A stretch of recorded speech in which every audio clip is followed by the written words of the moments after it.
ছোট্ট বন্ধুরা, আজকে আমরা শিখব 10টি পশুর নাম বাংলা এবং ইংরেজিতে। পার্ট 2। এটা হলো জিরাফ। জিরাফকে ইংরেজিতে বলা হয় জিরাফ। জিরাফ জিরাফ মানে জিরাফ। এটা হলো হরিণ। হরিণকে ইংরেজিতে বলা হয় ডিয়ার। ডিয়ার অর্থ হরিণ। এটা হলো উট। উটকে ইংরেজিতে বলা হয় ক্যামেল। ক্যামেল অর্থ উট। এটা হলো ভাল্লুক। ভাল্লুককে ইংরেজিতে বলা হয় বেয়ার। বেয়ার অর্থ ভাল্লুক। এটা হলো গাধা। গাধাকে ইংরেজিতে বলা হয় ডঙ্কি। ডঙ্কি অর্থ গাধা। এটা হলো ছাগল।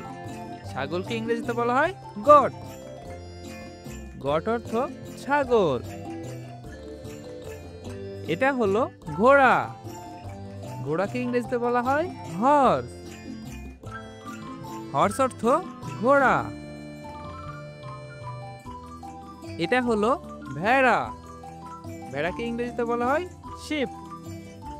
শিপ অর্থ ভেড়া। এটা হলো কোয়ালা। কোয়ালাকে ইংরেজিতে বলা হয় কোয়ালা। কোয়ালা অর্থ কোয়ালা। এটা হলো হায়না। হায়নাকে ইংরেজিতে বলা হয় হায়না। হায়না অর্থ হায়না।